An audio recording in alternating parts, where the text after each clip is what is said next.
Nous sommes réunis ce soir pour parler de Yom Kippourim. Yom Kippourim est en réalité un sommet dans la notion de sainteté. Je l'ai dit. Si, je l'ai dit avant.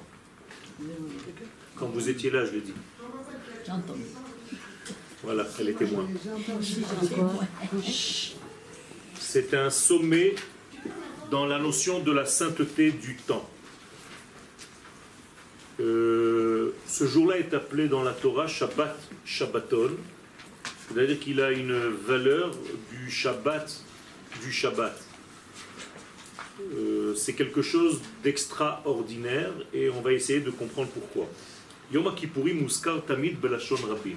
Première des choses qu'il faut savoir, c'est qu'on ne dit pas Yom Kippour. Il faut dire Yom Kippourim. Toujours au pluriel. Yom Kippour, ça ne veut rien dire. Yom Kippourim, c'est le nom que la Torah donne. Pourquoi déformer ce que la Torah nous donne? N'inventez pas d'autres noms qui n'existent pas. Si la Torah décide de parler de cette journée-là comme étant celle des Kippourim, c'est qu'elle a une raison. Sa raison, c'est qu'il y en a deux. Et le minimum du pluriel, c'est deux. Ça veut dire que dans Kippourim, il y a 2 degrés dont je dois savoir l'existence d'abord et avant tout, et savoir ce qui se passe avec ces 2 degrés. Hasiba, donc la raison, c'est que cette journée-là, qui est extrêmement précise et spéciale dans l'année, à tel point que la Torah, dans un autre endroit, nomme cette journée Achat Bashana, l'unité du temps. Or, nous savons très bien que le temps n'est pas dans l'unité, mais dans la pluralité. Rappelez-vous, Shana vient du mot Shnaim, c'est-à-dire qu'il y a déjà un double. Or, pourquoi et comment tu me dis qu'il y a une unité dans le double? Eh bien, le Echad correspond à cette unité, Achat, et Shana représente en fait le pluriel. Donc c'est comme s'il y avait en fait un mariage ce jour-là entre l'unité divine et la pluralité de ce monde. Nous sommes dans un monde qui est géré par le temps, par l'espace, par les différences que nous avons entre nous, mais il y a un degré où tout est un. Il n'y a pas ce genre de séparation. Bien, c'est cette unité-là qui se dévoile, entre guillemets, le jour de Yom Kippourim. Donc vous avez 2 étages, l'étage d'en bas et l'étage d'en haut, qui se marient. Et c'est pour ça qu'on parle de Kippourim, et dans la Kabbalah, on parle de la révélation, qu'on appelle Malchut, et de sa source, qu'on appelle Bina. Donc nous avons en fait ce que vous connaissez dans votre langage, Olam Hazeh et Olam Haba. Donc la Malchut et la Bina, 2 degrés. Je donne un exemple de ma bouche. Ma bouche parle, mais elle révèle quelque chose de très très profond, qui se trouve où? Dans mon cœur. Okay? Pas dans la tête. La tête passe au cœur qui passe à la bouche. Ça veut dire que les paroles que je sors de ma bouche sont un résultat de quelque chose de beaucoup plus profond.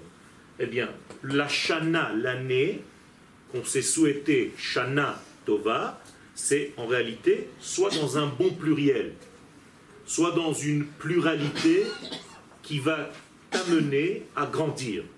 Comment est-ce que tu vas faire pour que ton année, que ton temps soit un bon temps, Shana Tova? Eh bien, il faut que tu intègres dans ce temps l'unité divine. Et donc la Torah va nommer ce jour-là Achat Ba Shana, l'unité divine qui rentre, qui pénètre dans le temps.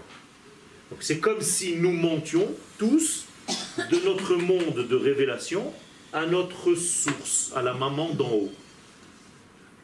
comme si on pénétrait dans un grand mikvé, comme si on rentrait dans un bain où tout est nettoyé, parce que d'où proviennent toutes les fautes? Du 2.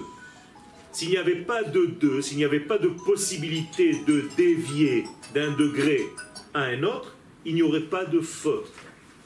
Donc toutes les fautes proviennent du monde dans lequel nous sommes, c'est-à-dire de la pluralité, du 2. Un homme qui dévie, rappelez-vous, sauter, on l'appelle Satan. Donc la stia, le dévoiement, le degré de dévier du bon chemin vient parce que j'ai plusieurs possibilités. En haut, étant donné qu'il n'y a pas d'autres possibilités, première des choses, le temps n'existe pas, parce qu'il n'y a pas de shnaim, il y a echad. Dans le echad, dans l'unité, le temps n'existe pas. Donc le changement n'existe pas. Donc en shinui. Donc Akadosh Baruch Hu dit de lui-même, Ani, moi, Yudke Vavke, le tétragramme, Lo Shaniti. Je ne peux pas changer.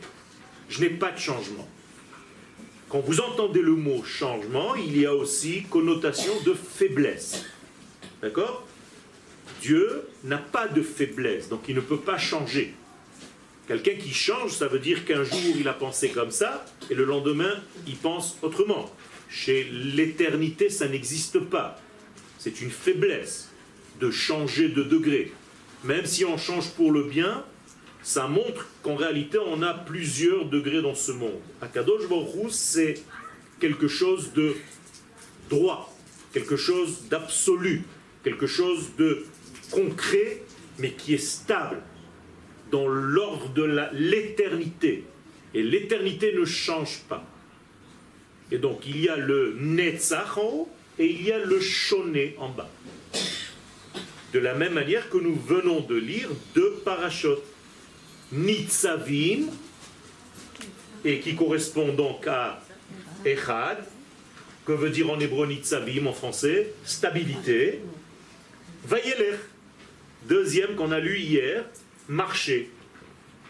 Ça veut dire que le peuple d'Israël marche parce qu'il est capable de sortir d'une stabilité. Ok? Donc le Nitzavim va engendrer le Vayelech. Vous êtes avec moi? Donc, nous partons d'une stabilité absolue, qui est le divin, qui ne varie pas, qui ne change pas, qui n'a pas de faiblesse, qui n'a pas d'arrêt, qui n'a pas de commencement. Hein? Dieu n'a pas commencé, il est. Havaya, Lihyot. C'est une éternité que nous, les hommes, nous ne comprenons pas. Parce que chez nous, il y a un début, il y a un milieu, il y a une fin. On n'arrive pas à comprendre ces notions. Eh bien, Yom Kippourim, pour réellement profiter de la journée, il faut s'abandonner à ce degré-là de l'unité. Premier degré de cette action d'abandon, c'est tout simplement de lâcher prise complètement. Donc on n'est plus de ce monde. On ne mange pas, on ne boit pas, on ne porte même pas des vêtements colorés parce qu'il y a déjà une certaine tendance. Quand c'est rouge, il y a une tendance. Quand c'est bleu, il y a une autre tendance. Le blanc, il n'y a pas de tendance. C'est comme le divin, comme le moment où toi tu t'arrêtes. Au moment où on habille le mort, on l'habille en blanc. Pourquoi? Parce qu'il a lâché complètement. Et quand toi tu lâches l'homme, qui se met immédiatement en mouvement dans ta vie? Akadosh Baruch Hu. Ça veut dire que la plupart du temps, à cause de nos mouvements du 2 dans lequel nous sommes, on brasse tellement d'air qu'on n'est même plus à l'écoute de l'unité divine. Un jour dans l'année, on te dit tais-toi, ne fais plus rien, s'il te plaît, ne me dérange pas. Et donc tu t'arrêtes, et quand tu t'arrêtes, tu commences à comprendre que c'est cette unité-là qui gère le tout. Que c'était pas toi, avec tout le kavod qu'on peut donner à un homme, c'est pas toi qui fais les choses. Eh bien, une journée dans l'année, on est censé comprendre et assimiler ce degré-là. Donc, Yom HaKippourim, au pluriel, c'est parce qu'il y a 2 degrés. le degré dans lequel je suis, qui va monter entre guillemets, pour rejoindre le degré où l'infini, béni soit-il, gère le tout. Donc, c'est comme si tout le monde dans lequel nous sommes va rentrer à sa source, va rentrer dans une porte secrète. D'accord? Cette porte secrète, elle a un acte symbolique qui va la définir dans ce monde. Quel est cet acte symbolique? Eh bien, c'est l'entrée du Kohen Gadol dans le Saint des Saints. Quand le Kohen Gadol va rentrer dans le Saint des Saints le jour de Kippourim, c'est tout simplement le monde entier qui rentre avec lui. Ce n'est pas un homme qui rentre seul. C'est en réalité toute la création qui se plie, qui se déroule pour rentrer dans sa source, dans sa matrice première. Par sa rentrée à lui. Comprenez que c'est beaucoup plus grand que ce que vous pensez. C'est pas un bonhomme, on le prépare pour qu'il rentre là-bas, il fait des petits trucs et il sort. Non. Toute l'unité du monde entre avec lui. Et en premier, nous, le peuple d'Israël, on doit avoir cette kavana. Chez nous aujourd'hui, puisque nous n'avons pas de Kohen Gadol, ça se fait pendant la prière de Moussaf, à la répétition, ce qu'on appelle Seder Ha'avoda. Et le Chazan qui va lire cette tfila-là, au moment où il va rentrer, parce qu'il va raconter comment le Kohen Gadol entre, vous qui entendez la prière, vous devez suivre et penser que l'univers tout entier qui est sorti rentre dans le ventre de l'infini. Ok? Qu'est-ce qu'on gagne à rentrer dans le ventre de l'infini? On gagne énormément de choses. On a oublié tout simplement ce qu'il y avait là-bas. Et qu'est-ce qu'il y avait là-bas? Bien, il y avait la source, la pensée de tout ce qu'il y a ici. Seulement, quand tu es déjà ici, tu as oublié le là-bas. Donc, une fois par an, tu as déjà commencé à t'éduquer avec Rosh Hashanah, qu'on appelle Yom HaZikaron, la journée du souvenir. Et là, c'est pas seulement le souvenir, tu baignes à l'intérieur de cette notion. Donc, tu vas rentrer dans le Kodesh HaKodashim, l'univers tout entier va rentrer là-bas, et pendant 24 heures de notre monde, tu vas être dans un monde où le temps n'existe pas, puisque tu vas rentrer dans l'unité, où le temps n'existe pas. Donc il y a un mariage improbable et qui marche.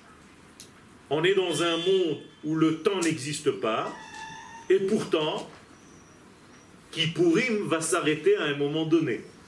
C'est-à-dire qu'il y a ici un mariage entre le non-temps et le temps, entre l'infini et le passager, entre l'éternité et les mouvements de ce monde. Et ce mariage-là, c'est celui qui va nous nettoyer. En hébreu, kapara. Kippourim, c'est pas seulement un nom au pluriel, c'est aussi une kapara. Que veut dire le mot kapara? Veut dire tout simplement enlever une salissure. Comment est-ce que je peux enlever une salissure? Tout simplement, cela prouve que cette salissure n'est pas en moi. Elle est superficielle, sinon il n'y aurait pas eu de possibilité de nettoyer. Quelqu'un qui est endommagé dans son intérieur, il est mort, il est foutu. Ça n'existe pas. Puisqu'il y a une journée qui s'appelle Kippourim, la racine Kappara, et Kappara en hébreu veut dire passer la main pour nettoyer, ça veut dire que toutes nos fautes sont superficielles. Ça veut dire que vous êtes tous des tzadikim à l'intérieur, et que vos fautes sont tout simplement des erreurs, mais sont des erreurs qui n'ont pas de prise sur votre essence. Donc c'est très encourageant. Donc Yom Kippourim, c'est un jour de Simcha. Et ce n'est pas Tisha B'Av. Il y a beaucoup de gens qui approchent Yom Kippourim, ils ont l'impression que c'est Tisha B'Av numéro 2. Non. Yom Kippourim, la Mishnah nous dit clairement, Lo hayu yamim tovim le Israël. Il n'y a pas de jour aussi joyeux pour le peuple d'Israël que tout B'Av et Yom Kippourim. Pourquoi? Maintenant on comprend pourquoi. Parce que tout simplement, on te prouve que tu es bon de l'intérieur et peut-être un petit peu sale de l'extérieur. Mais ça se nettoie. Une chemise qui est tachée, on peut la mettre dans une machine à laver. La tache ne fait pas partie du tissu. Elle va partir. Eh bien, c'est exactement pareil. On va rentrer dans une grande machine à laver. C'est le mikvé qui s'appelle Yom Kippourim. Vous rentrez dans un mikvé à partir de 7 heures le soir jusqu'au lendemain soir. Toute cette journée, c'est un grand mikvé. Et à l'intérieur de ce mikvé, on est là pendant 24 heures, un petit peu plus, pour essayer de nettoyer complètement. Et cette journée, dans sa capacité intrinsèque, que je sache ou que je ne sache pas, elle fait son travail. À tel point que les Chachamim nous disent l'essence même de la journée, elle te nettoie. Que tu sois conscient ou pas. Ça veut dire qu'il y a une force dans la journée qu'Akadosh Baruch Hu a introduit dans cette journée. Et pourquoi il a introduit cette force dans cette journée? Parce qu'il se l'est gardé cette journée pour lui. Comment est-ce qu'il se l'est gardé pour lui? David Amelech, Allah Vachalom, nous donne ce secret. Il nous dit Yamim Yutsaru, Dieu, quand tu as façonné les jours, tu t'en es gardé un. Velo, la medvav, Echad Bahem. Akadosh Baruch Hu, tu t'es gardé un jour. Tu nous as donné cadeau 364 jours. Et un, tu te l'es gardé pour toi. Explication. Eh bien, il y a un jour dans l'année qui ne s'est pas détérioré, qui n'a pas été gâché de son essence. Il n'a rien oublié de là où il vient. Parce qu'il appartient à lui. Béni soit-il. Donc quand cette journée-là me descend et arrive sur moi, automatiquement je suis dans une journée qui n'est pas humaine. C'est une journée qui appartient au divin. Et étant donné que moi, je rencontre cette journée et on me permet, parce que Dieu m'a fait un cadeau, c'est une simcha énorme, c'est une joie énorme qui doit m'habiter. Et donc c'est une remise de toutes les pendules à zéro. Qu'est-ce que tu as exactement oublié? Donc tu vas te balader pendant une journée dans ce qui se passe là-bas, dans cet étage. Imaginez-vous maintenant que vous avez 24 heures où on vous monte dans un voyage et vous arrivez à un étage et on vous dit voilà, regardez, tout se passe ici. Attention, dans 24 heures, vous devez redescendre. Et pendant ces 24 heures, qu'est-ce que tu fais? Tu ne vas pas t'asseoir et attendre que ça passe. Tu vas tout simplement regarder, chercher, t'inspirer de tout ce qui se passe là-bas. Comme si tu étais rentré dans un grand musée où il y a quelque chose de très fort et tu as envie de garder toutes ces impressions. Alors dans notre monde à nous, tu vas prendre des photos, tu vas enregistrer, mais c'est la même chose que tu dois faire dans ton être. Tu dois prendre des photos, tu dois enregistrer, tu dois capter tout ce qui se passe là-bas. Parce que le lendemain, tu es censé revenir dans ce monde avec tout ce que tu auras retenu de là-bas. Et si tu rates ce voyage qui t'est offert par Akadosh Baruch Hu, gratuitement, eh bien, malheureusement, cette journée va faire son travail sur toi, mais toi, tu n'as pas conscience de la chose, donc tu ne vas pas vivre réellement ce que tu devrais vivre. Comment est-ce qu'on sait que ça a marché? Le soir même, du lendemain, donc chez nous, mercredi soir, tu dois être heureux. Quand tu sors de Yom Kippourim, tu dois être dans une simcha intense. Si tu aimes Shenef, c'est que la journée de Yom Kippourim, il y a un problème. Tu dois être dans la simcha. Et donc, il y a quelque chose de très important. Et pour que tu rentres un petit peu plus dans cette simcha, on t'a offert un repas. C'est pas une coutume, c'est une mitzvah de manger à la sortie du jeûne. Pas parce que tu as faim et que c'est normal que tu manges, c'est parce que tu abordes le monde avec un nouveau regard. Pourquoi tu l'abordes avec un nouveau regard? Parce que justement tu as passé un stage dans le monde supérieur. Quand je lève la main, ça veut dire dans le monde intérieur. Et maintenant que tu ressors vers l'extérieur, tu es censé manger différemment, boire différemment, consommer différemment tous les degrés de ta vie. On y est? Ok. Donc, chez vous, deuxième ligne, si Bekdushat Azmanim, c'est un sommet dans cette sainteté. excusez-moi, vous dites à un moment lâcher prise. Alors si on devait lâcher prise, pourquoi le Kohen mourrait alors? Le Kohen ne mourrait pas. Tu as déjà vu un Kohen Gadol mourir au Beth Amikdash? Ça n'existe pas. Et qu'on le retirait. Non, ça jamais ça existait. Et même ça, c'est du Zohar que les gens n'ont rien compris. C'est marqué nulle part. Le Kohen Gadol pouvait mourir quand? Dans l'année. C'est-à-dire, il s'est passé une fois que le Kohen Gadol s'est blessé par un instrument à l'intérieur et il est mort 2 semaines plus tard. Mais au moment même, il ne meurt pas. D'accord? Ola hisfirat malchut. Donc la malchut, maintenant, je rentre un petit peu dans les notions de Kabbalah. Malchut, ça veut dire celle qui reçoit tout. Rappelez-vous, Makolet, c'est les mêmes lettres. Il y a tout dedans. Les komatabina, elle va monter dans un monde qui s'appelle le monde du discernement. C'est-à-dire, c'est un monde où tu ne vois pas les choses, tu dois les discerner. Et qu'est-ce que ça veut dire discerner? C'est marqué dans le mot bina. C'est voir entre. Rappelez-vous, Bein, les Bein.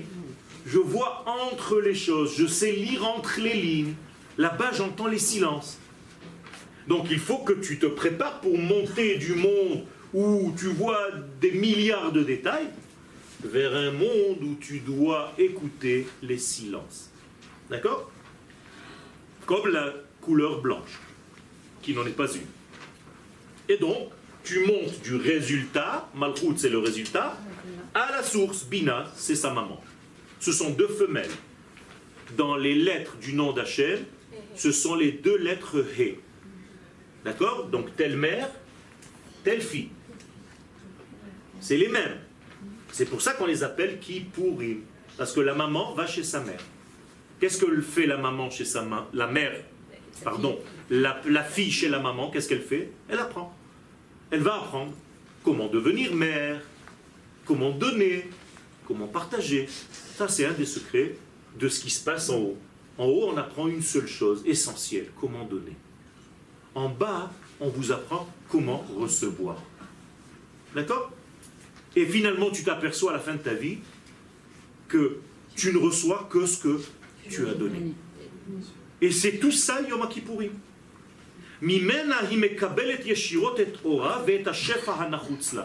Donc la malchut, le résultat dans lequel nous sommes tous dans un résultat. Prenez votre cas personnel, votre corps, c'est le résultat. On est d'accord? Votre peau, c'est quoi? C'est l'écran. Il n'y a pas plus loin que la peau. Sur la peau, il y a tout ce qu'il y a dans votre carte mère. La carte mère, Bina, va se refléter sur la peau. Donc la peau de l'homme, de la femme, c'est Malchut. Donc sur la peau, vous avez des poils, vous avez des grains de beauté. C'est comme un ciel sur lequel il y a des étoiles. Donc vous pouvez lire sur la peau de quelqu'un ce qu'il est. Parce que la peau ne peut pas mentir, c'est comme l'écran de l'ordinateur. Il ne ment pas. Il te révèle ce qu'il y a dedans dans la carte mère sur l'écran. Mais toi, si tu ne comprends rien, tu prends l'écran et tu laisses tout le boîtier. Tu n'as rien compris. C'est ce qu'on fait pendant l'année. On prend l'écran et on laisse le boîtier. Et on a l'impression que sur l'écran, tout est là. Comme ce hmar d'un arabe qui est parti voler en bas de chez nous, à Kfar Adoumim, et qui a vu qu'on le filmait, il a pris l'écran, il a laissé tout le boîtier, tout le reste. C'est-à-dire qu'on change d'écran, il y a toujours le même film. Hein. D'accord? Pérouche. Maintenant j'explique. Hadibura enoshi, donc la parole humaine, megala et masheganuz bemarchavto shela adam. Qu'est-ce que fait la parole? Elle va révéler, va dévoiler ce que j'ai dans ma pensée intérieure. D'accord?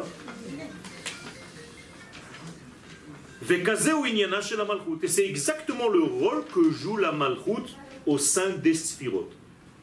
Qu'est-ce qu'elle va jouer comme rôle? Eh bien, elle va révéler, puisqu'elle est la dernière de toutes les Sphirot, elle va révéler tout simplement ce qu'il y avait dans les étages supérieurs, jusqu'à l'étage la plus supérieure, qu'on appelle Keter, le Ratzon, la volonté divine. Donc, la pensée divine va se révéler finalement dans la Malchut. Mais c'est la même chose, la bouche de l'homme, de la femme. Tout ce que vous êtes, finalement, se révèle dans votre façon de parler. Encore une fois, tout à l'heure, j'ai parlé de la peau.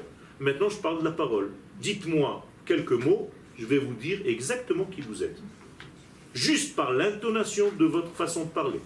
par les mots que vous utilisez, par la manière que vous avez de les utiliser, par les vides que vous laissez entre les paroles, par votre capacité à être précis ou pas, je peux savoir en quelques secondes de quelle matière vous êtes fabriqué. Donc, les gens se disent, il vaut mieux que je me taise. Donc quand tu te tais, il y a deux possibilités. Ou tu es un hamar parce que tu comprends rien, donc tu préfères te taire. Ou bien tu es très sage et tu te dis, c'est tellement lourd de conséquences la parole qu'il vaut mieux se taire. Et donc, Yom Kippourim, c'est ce qui se passe. La bouche va monter vers l'essence des choses.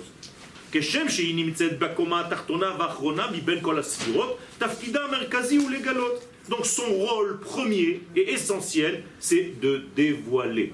Vous avez une bouche pour dévoiler. D'accord? Qu'est-ce qu'elle dévoile, cette bouche? Qu'est-ce qu'elle est censée dévoiler? Le rouach, votre souffle. Or, le rouach doit être un rouach hakodesh, un souffle divin. C'est pour ça que je vous ai dit, faites attention, quand vous parlez, on sait exactement de quel rouach vous êtes animé. Parce que si ce n'est pas rouach hakodesh, ça s'appelle rouach shtut. Un souffle de sottise, mais plus que ça, de déviation. Parce que le mot shtuyot en hébreu, c'est Satan. C'est la même racine. Donc c'est un souffle satanique, un souffle de déviation. Keshem shetafkido shel dibour. Donc nous revenons. La parole humaine, l'homme a été doté de la parole. C'est comme ça qu'il a été défini dans la Torah. Ruach memallela, un souffle parlant. Extraordinaire. C'est pas une bouche qui parle, c'est le souffle qui utilise la bouche pour parler. La bouche, c'est un instrument. C'est pas de la bouche que sortent les mots. Ça, chez le perroquet. D'accord? Votre parole ne doit pas sortir de votre bouche, elle doit sortir de votre souffle intérieur, okay, qui se trouve dans le cœur, et pas dans le cerveau. Et c'est pour ça que la bina, qui est la racine, se trouve où? Bina liba, nous dit Rabbi Shimon Bar Yochai. C'est-à-dire que le souffle vient du cœur, donc de cette partie des sentiments. La preuve, c'est que quand vous êtes dans un état de choc, vous ne pouvez plus parler. Incroyable. Ça veut dire que ce que vous avez reçu comme traumatisme au niveau de vos sentiments vous paralyse la parole. Donc, l'essentiel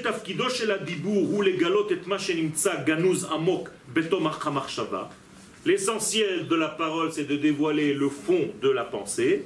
Car tafkida chez la malchout, de même, le rôle de la malchout au sein des sphirotes, c'est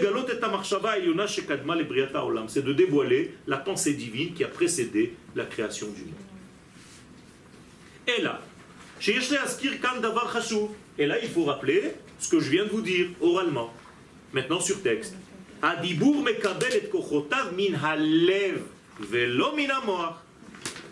Les gens pensent que c'est le cerveau qui va se traduire en parole.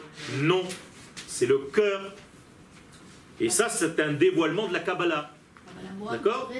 Okay? C'est la même chose, mais c'est le cœur qui fait le travail. Ruach memalela. Ruach, c'est où? C'est dans ce degré du corps. En haut, c'est déjà Neshama. D'accord? Donc, la parole vient du Ruach. Quelqu'un, par exemple, qui sait bien parler, okay, on peut savoir que sa racine de Neshama vient du degré Ruach. Vous comprenez comment on peut savoir aussi la racine du Neshama de quelqu'un? Quelqu'un qui n'arrive pas à parler, qui bégaye, qui n'arrive pas, qui se mélange les pédales quand il sort un mot, avant de le comprendre, on met un quart d'heure. Il n'est pas de ce degré de Ruach. C'est évident. D'accord? Il peut être Nefesh, il peut être ailleurs, mais il n'est pas Ruach.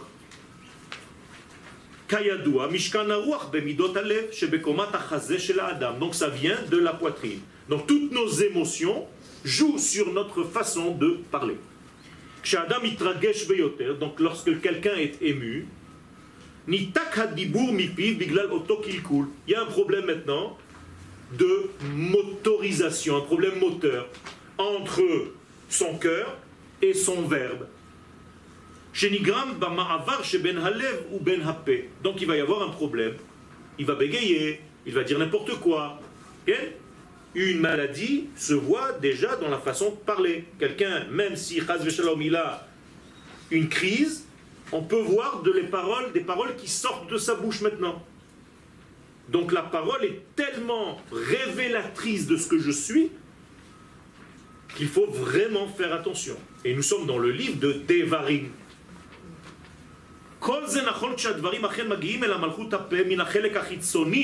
Ça c'est vrai tout ce que je viens de dire quand ça sort de l'extériorité du cœur. L'extériorité du cœur c'est déjà 6 degrés dans la Kabbalah.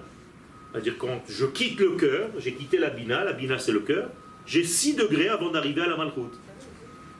Ce qu'on appelle chesed, gvura, tiferet, netzach, hod, yesod. Voilà les 6 degrés. On appelle ça les midot. Alors là, c'est vrai, tout ce qu'on vient de dire. Et là, chez Yom Kippourim, mais la nouveauté, c'est que Yom Kippourim, ça ne vient pas de là-bas. Hamatzav shone lachalutin, c'est complètement différent. Hamalchut eina mekabelet et kochotea min hachalakim hachitzoniyim, ela min hashoresh atzmo. C'est-à-dire que Yom Kippourim, on reçoit directement de la bina. Et pas des résultantes extérieures de la bina. Donc nous sommes liés, rivés, vissés au olam haba, au cœur. Au cœur de quoi? Pas au cœur de l'homme, au cœur de l'univers. Amalchut ola bayom hazel pnimiyuta shebabina. Donc, que se passe-t-il réellement à Yom Kippourim? Et c'est pour ça au pluriel, et avec ça je termine cette phase. Le monde extérieur rejoint son degré intérieur de base, sa source. Donc, je vais confondre les deux lettres He, comme s'il n'y avait qu'une seule. Parce qu'une va se mettre au-dessus de l'autre, et toi qui vas regarder, tu vas voir la lettre He, mais derrière il y a une autre. Une est rentrée dans l'autre, tu ne vois qu'une.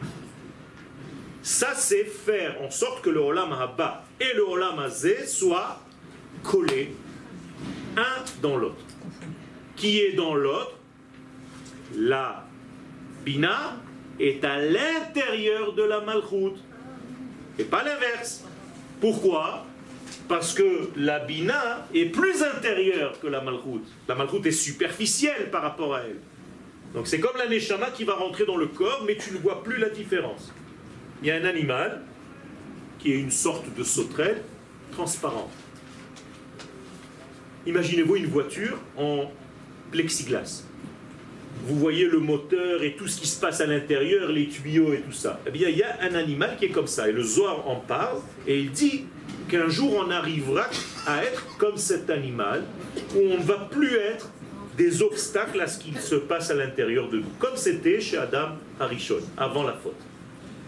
Donc on va devenir transparent, on ne va plus gêner notre Neshama de se dévoiler. Aujourd'hui, notre corps fait obstacle, lui fait de l'ombre. On sera fait de lumière. On est déjà aujourd'hui lumière. Même le corps, c'est de la lumière qui s'est épaissie. Donc quand on va se nettoyer, le Aïn de Or va devenir Aleph de Or. Habina hiya em agdola. Comment est-ce qu'on appelle la Bina dans la Kabbalah? La maman d'en haut. Les chrétiens ont appelé ça la mère supérieure.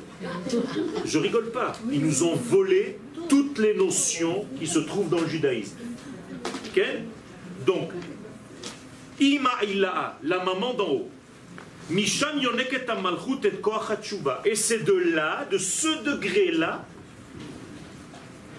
que la teshuva existe. Autrement dit, la teshuva ne fait pas partie de ce monde. C'est quelque chose qui vient de l'au-delà.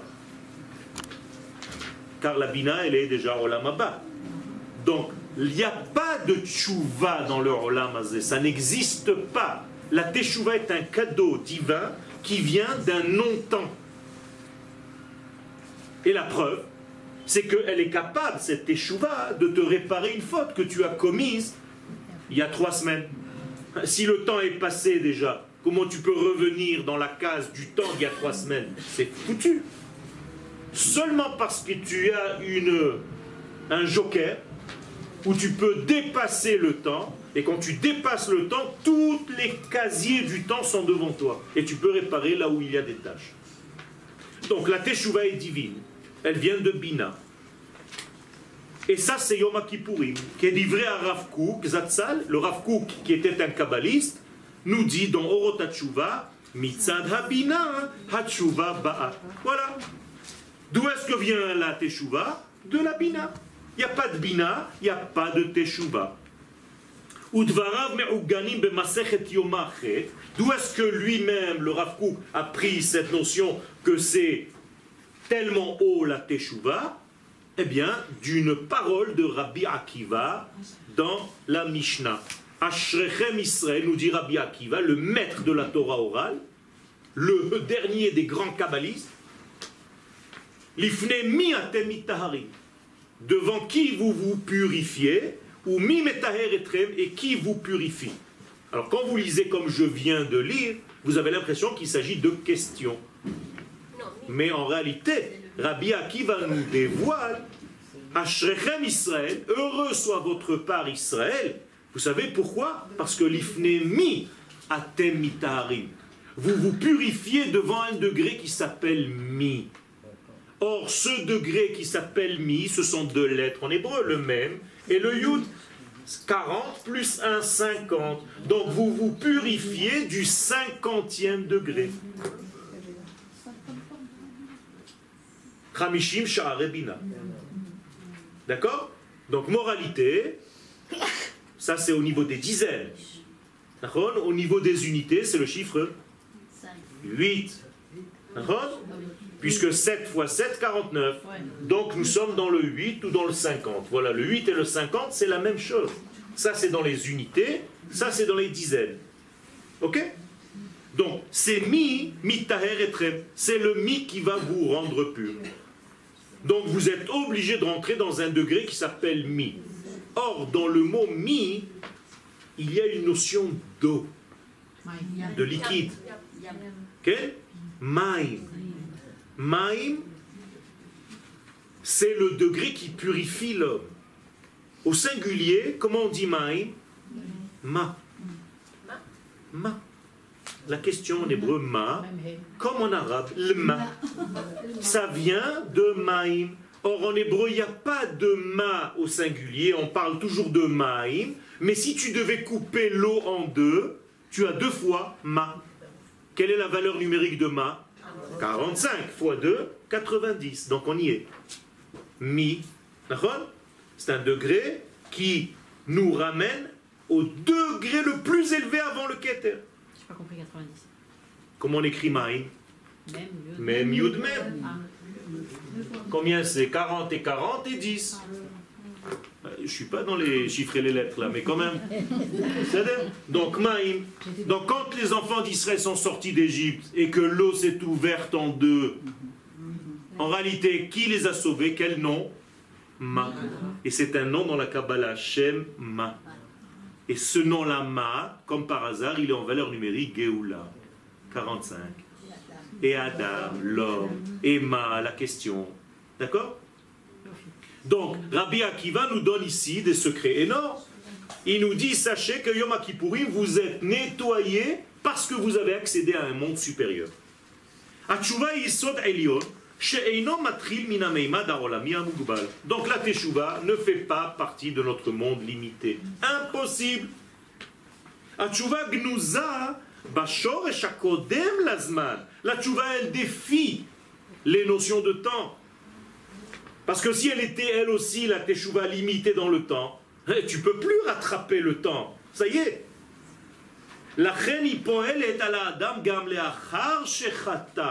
Donc elle travaille sur la personne même après qu'il ait fauté. La vérité, je vous le dis entre nous, elle travaille aussi avant. Seulement nous, on a l'impression qu'elle existe qu'après les fautes. Comme ça, on nous a éduqués. Il y a faute, fais tchouva. Non. La teshuvah a précédé le monde. Nous dit les Chachamim dans le traité de Psachim à la page 54 que la teshuvah a précédé même tes fautes. Tu n'existais même pas. que la tchouva a déjà existé. Qu'est-ce que ça veut dire qu'elle existait? C'est le but même pour lequel le monde a été créé. Donc quand tu seras dans ce monde, quand tu arriveras dans ce monde, tu feras tout pour dévoiler la teshuva. C'est un mouvement, la teshuva, c'est quelque chose de cosmique, c'est très fort. C'est pas un pardon, un repentir, je ne sais pas moi ce que vous avez comme notion qui vient d'ailleurs. Donc, quel est le rôle de la teshuva? C'est tout simplement te faire prendre conscience de qui tu étais avant de te sortir, avant de Satan, avant de dévier, avant de devenir le Satan. Teshuva ve Géoula, donc moralité, la teshuva et la Géoula, c'est la même chose. Mechubarot zolazo bekesher amitz, il y a un lien très fort entre elles, parce que c'est la même notion. Qu'est-ce que c'est que la Géoula finalement? C'est que la pensée divine qui a précédé le monde arrive. Eh bien, c'est la même chose, on a dit que la teshuva a précédé le monde, c'est la même chose. Quand la teshuva sera dans ce monde, ça sera en même temps la Géoula. Un Rav Kook Zatzal, Kotev, et donc le Rav Kook va nous expliquer comment la teshuva et la Géoula sont mariées. Et regardez ce qu'il va dire. Si tu vas à un cours et tu vas écouter un Rav qui va te donner des shiurim d'un monde supérieur, extraordinaire, Beiska Tshuva en parlant de la teshuva, Bazman Azé, maintenant, mais il ne te sortira pas un mot, ni sur la fin des temps, ni sur la Géoula qui est en train d'arriver.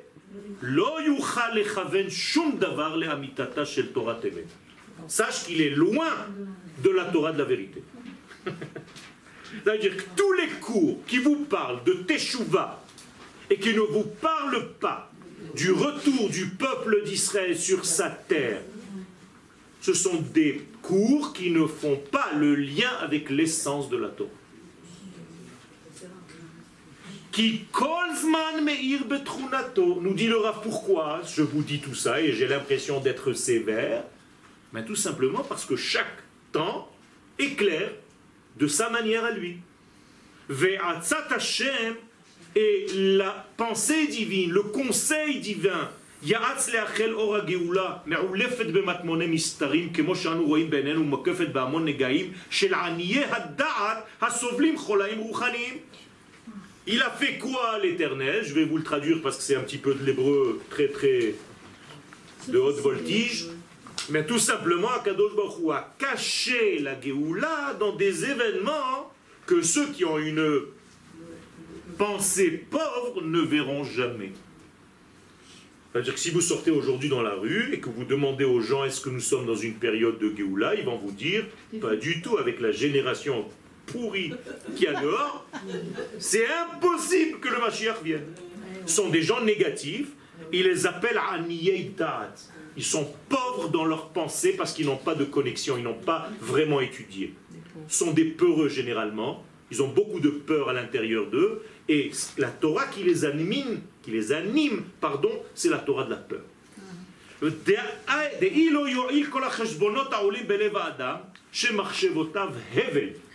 Sache que toutes les pensées de l'homme qui ne comprennent pas ce secret, c'est du vide, c'est du vent.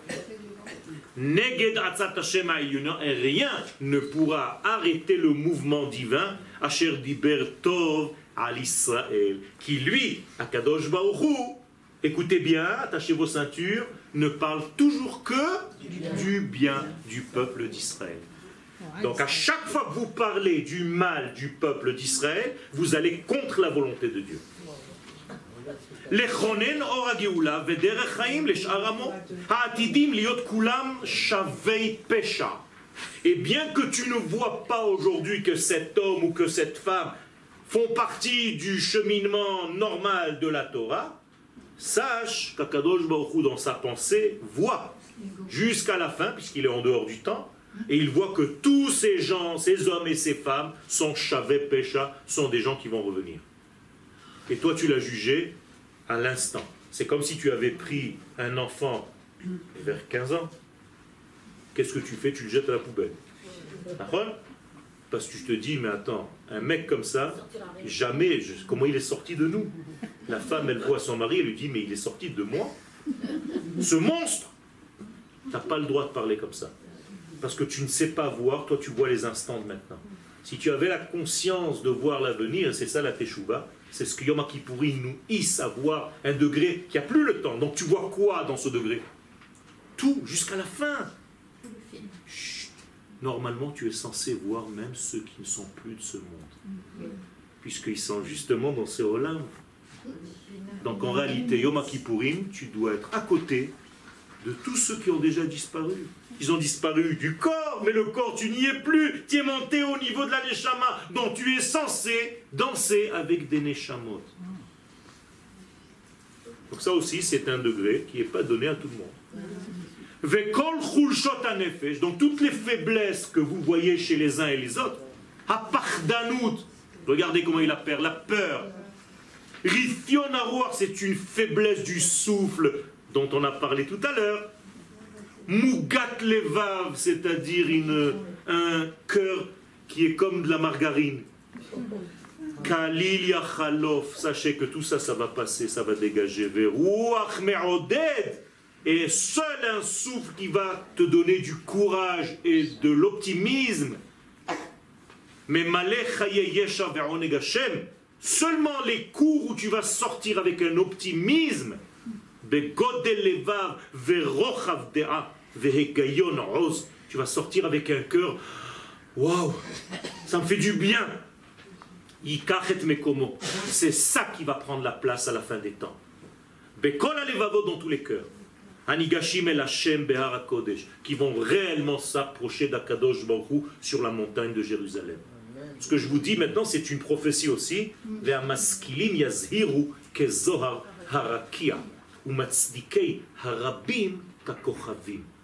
À la fin des temps, on va reconnaître les grands d'Israël dans l'optimisme qu'il y a dans leur enseignement. Et ceux qui parlent mal, même si les gens les considèrent comme grands, ce n'est pas les vrais grands. Les Hatzmiach Pedut, et tout ça pour dévoiler, pour faire pousser la Géoula, Pidion, Be'achsharat Achaim, en préparant la vie, les Ometz Eloi, avec un courage divin, Ameb Vaser Tzava Rav, qui va nous donner une armée énorme, dans le sens où il va y avoir une force dans le peuple d'Israël qui va se réveiller. Comme vous l'avez vécu Rosh Hashanah. Vous avez vu que ce n'est plus le Rosh Hashanah que vous aviez il y a 20 ans, 30 ans. C'est un autre Rosh Hashanah. On dirait que ça coulait naturellement. Qu'est-ce qui s'est passé? Bien, Kadosh Baruch Hu est en train de se réconcilier avec son peuple. Amen. Les cours de les prophètes. Les prophètes aussi, ils sont en train... Non, les prophètes sont très positifs. C'est la façon dont on a de raconter le prophète qui parle, ça c'est négatif. Je peux prendre n'importe quelle partie de la Torah et te le rendre négatif. Ça dépend comment je lis. Mais vadaï. Donc il va y avoir une préparation à notre génération de quoi? De nouvelles âmes, comme une nouvelle graine, un nouveau genre de personnes qui vont naître, qui vont sortir, on ne sait pas où. Ils n'étaient pas jusqu'à maintenant. D'un coup, ils commencent à fleurir, qui vont préparer les hommes et les femmes à Avodat HaGeula veYeshua Temet, à la rédemption finale qui est la vérité. Et comment tu vas reconnaître ces gens-là? Ça va être des gens qui sont forts. Ils vont avoir une assurance. Ils vont aller d'un endroit à l'autre sans se fatiguer, sans arrêt. Pourquoi? Parce qu'ils ne viennent pas de leur propre force. Ce sont en réalité des canaux qu'Akadosh Baruch Hu va utiliser pour apporter cette lumière. C'est pas les âmes après 1968? Non, ça c'est encore un autre degré. Donc, Yesh Lehavin, qui medoubar bekoma, donc tout Yom Kippourim, c'est en réalité un étage. C'est au-dessus de toutes les limites que le monde d'en bas connaît. Les Malaminazman, c'est un degré qui est au-delà du temps. Les Malamina Makom, c'est au-delà de tout lieu. Les malamina nefesh, au-delà de toutes les différences que nous avons les uns par rapport aux autres, ou mikol atzimtzumim, de toutes les contractions, mikol akvulot, de toutes les limites et les frontières, akruchim babria atzma, qui font partie de la création du monde. Yom Kippourim, vous quittez tout ça. Il n'y a plus de limites. Vous ne jeûnez pas parce que on n'a pas le droit de manger. Vous ne mangez pas parce que c'est pas possible de manger quand je suis dans un monde comme ça. Vous voyez la différence? Si pendant toute la journée, oh là là, quand est-ce que ça se termine? Quand est-ce que ça termine? Oh là là, j'ai envie d'un coca froid avec des glaçons, j'ai envie d'une piscine de glaçons, chacun ses fantasmes. Okay? Ça veut dire que tu n'es pas là-bas en haut. Tu es avec les autres, tu es parti en tioul. Mais toute la journée, je reste dans le bus, j'ai pas envie, il y a des toilettes, j'ai envie de faire pipi, j'ai envie de machin, tu saoules tout le monde. Il y a des gens comme ça, Samad dans les voyages, laïsta. C'est dans le bus. Alors, à Torah, et ça peut être n'importe quel âge, hein, tu prends des gosses de 5 ans et des vieux de 90, c'est la même chose. À Torah, Achen metaeret et Yom Kippourim belashon meyuchedet. Et donc la Torah va nous parler de Yom Kippourim d'une manière extraordinaire. Ve'aïta zot lachem lechukat olam. Chouka, qu'est-ce que c'est Chouka? Une mitzvah que nous ne pouvons pas comprendre. On est d'accord? Donc, elle sera pour vous une loi divine que vous ne pouvez pas comprendre dans votre petit cerveau. Les chaper al bnei Israël. Et ça va faire quelque chose, tu vas même pas savoir comment, ça va faire une kapara sur les enfants d'Israël. Mikol chatotam, de toutes leurs fautes. Achat vashana. Regardez le terme de la Torah. C'est un secret. Sur ces deux mots, je peux parler de moi. Non-stop, sans exagérer. Sur ces deux mots. Parce qu'en réalité, toute notre vie, c'est ça. C'est l'unité divine qui se dévoile dans la pluralité de ce monde.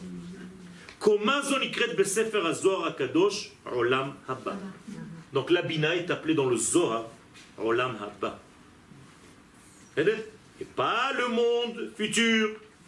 Le monde qui vient, il est là, il est en parallèle. Accède, rentre. Il y a une porte secrète dans l'univers, si tu ne sais pas rentrer, tu ne pourras pas accéder. Il y a des gens qui vivent dans le Olam Hazeh en même temps que dans le Olam Haba. Ça, c'est les vrais tzadikim. Ils savent rentrer dans cette porte secrète. Donc ils sont toute la journée en train de passer entre maman et la fille.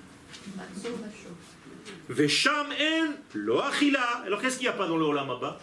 On ne mange pas, velo shtia, on ne boit pas, velo kol shara inyanim agashmim amiyuchasim lachitzoniut shel haolam. Donc tout ce qu'il y a au niveau extérieur, tu n'en as plus besoin. Donc vous ne mangez pas Yom Kippourim pas parce que vous n'avez pas le droit de manger, tout simplement parce que on ne peut pas manger. On ne peut pas manger, on est dans un monde tellement haut. C'est pas comme Tisha B'Av, où tu ne manges pas parce que tu ne peux pas manger. Pourquoi? Parce qu'il est en deuil. Là, tu n'es pas en deuil. Là, tu es au summum de la simcha. La reine bnei Israël mishtavim lotam ma'ala b'yom kippourim. Donc, qu'est-ce qu'il nous reste à faire, nous, les hommes, les femmes, les enfants, les vieux, les vieilles? Eh bien, tout simplement, de nous adapter à cette journée. Ve'inam ochlim, on ne mange pas. Ve'inam shotim, on ne boit pas. On ne met pas des chaussures en cuir. Tout ça parce que c'est de la matière, ça nous colle vers le bas. Moi j'ai envie d'être là-bas. J'ai une journée où je peux voyager dans ce grand mikvé. Pourquoi rater cette journée? Non. Le type il te dit non, j'en ai rien à faire, c'est des bêtises, ça va les chaussures, qu'est-ce que ça fait? Mais si tu te mets des chaussures en cuir, tout simplement, qu'est-ce que tu fais? Tu sors pas du bus. Quand les gens vont sortir du bus pour aller se balader et voir des choses, toi tu vas rester dans le bus. C'est la même chose, parce que tu es coincé dans la matière. Donc, Ha'ala'at Hamman, notion kabbalistique. Qu'est-ce que ça veut dire Ha'ala'at Man? Toutes les vapeurs qu'on va faire monter ce jour-là envers Dieu, qu'est-ce que c'est que ces vapeurs? De quoi elles sont formées ces vapeurs? De tous vos désirs, de toute votre volonté, de ce que vous voulez vraiment dedans. Akadosh Baruch Hu sait exactement ce que tu as dans le cœur, à l'intérieur, au plus profond de toi, ce que tu veux. Mais tout ça, ça va monter, Bayom Hazeh, Klomar haretzonot v'atshukot shelanu, toutes mes envies les plus profondes, matrila bapnimiut shel Israël. Et ce n'est pas des choses qui viennent du dehors, ce sont des choses qui vont venir du plus dedans, parce que tu es déjà dedans. Velo ba'inyanim hagashmiyim shelahem. Donc, elles ne font pas partie, ces désirs ne font pas partie de ton monde extérieur, mais de ton monde intérieur. Conclusion, nous sommes dans une journée qui est tout entière dedans. Dedans. Elle n'est pas dehors, elle est dedans. Dedans quoi? Dans le sein des saints de ce monde. Et qu'est-ce que c'est que le sein des saints de ce monde? Kodesh HaKodashim, c'est le degré le plus intime. Ou quoi? Qu'est-ce qu'il y a dans le sein des saints? Un mâle et une femelle qui sont en train d'avoir un lien intime entre eux. C'est ce qu'il y a dans le sein des saints des Juifs. Mais ils sont vraiment tordus, ces Juifs. Ils n'ont rien d'autre à trouver, à mettre. Deux formes qui sont reliées, oui. Parce que ces deux formes, c'est Akadosh Baruch Hu et l'Assemblée d'Israël, et en réalité le monde tout entier, par l'Assemblée d'Israël. Comment Akadosh Baruch Hu aime le monde qu'il a lui-même créé? Il y a un accouplement tout le temps. Et c'est dans ce degré-là qu'on rentre Yom Kippourim. Donc ne soyez pas à l'extérieur, ne restez pas dans le bus, sortez, allez visiter, vous avez une occasion rare, une journée par an, où c'est Akadosh Baruch Hu qui vous prend en voyage, c'est lui le conducteur, vous allez chez lui. Et quand vous êtes chez lui, on fait toujours ce que le Baal Habayit fait. Quand tu viens chez moi, c'est moi qui te dis, mets-toi là, assieds-toi là, toi tu te mets là. Mais c'est la même chose, Akadosh Baruch Hu nous dit quoi faire. C'est incroyable. Et on sait exactement quoi faire. Parce que tout est dit. Et tout est marqué dans vos livres de Tfilot. C'est écrit dans nos livres, pas en latin, en hébreu. Okay? Et ça, c'est le secret de cette journée-là. Donc, Be'ezrat Hashem, si vous arrivez à contenir ce degré-là, vous allez passer un test quand vous allez revenir sur Terre. À la sortie de Yom Kippourim. C'est là où on va vous tester. De quelle manière tu vas recommencer à manger? De quelle manière tu vas recommencer à boire? Parce que ton approche n'était pas bonne jusqu'à maintenant. On t'a dit stop. Fais un stage, tu vas réapprendre, tu as oublié plein de choses. Il faut faire un lavage de cerveau de toutes les choses, comme quand vous conduisez. À un moment donné, quand tu n'as pas refait un petit test après 20-30 ans, tu as oublié la plupart des panneaux, vous ne savez même pas ce que c'est. Il vous reste 3 panneaux, sens interdit, machin. Tout le reste, tu ne sais même pas. Eh bien, là, il y a un ri'anoun. On te remet dans un degré où tu es censé savoir comment tu reviens dans ce monde. C'est pour ça que la simcha, la plus grande simcha, ce n'était pas quand le Kohen Gadol entrait dans le Kodesh HaKodashim, c'est quand il sortait du Kodesh HaKodashim, parce qu'il prouvait que quoi? Qu'il n'était pas rentré égoïstement. S'il était rentré comme un homme individuel, il serait resté. Il aurait dit, mais qu'est-ce que je fous dehors? Mais c'est génial ici. C'est comme quand vous allez en vacances. Si les vacances sont géniaux, t'as plus envie de rentrer. Eh bien, c'est exactement pareil. Et Akadosh Baruch Hu nous dit, non, rentrez mes enfants. Il faut rentrer à la maison parce que votre maison, c'est pas ici. Ici, c'est juste un stage. Mais je veux que vous fassiez tout ça en bas. Et donc, à la sortie de Yom Kippourim, tu vas commencer à construire ta souka. Pour commencer, et là aussi, nous ont tapé les goïms, à toucher du bois. Toda Rabba.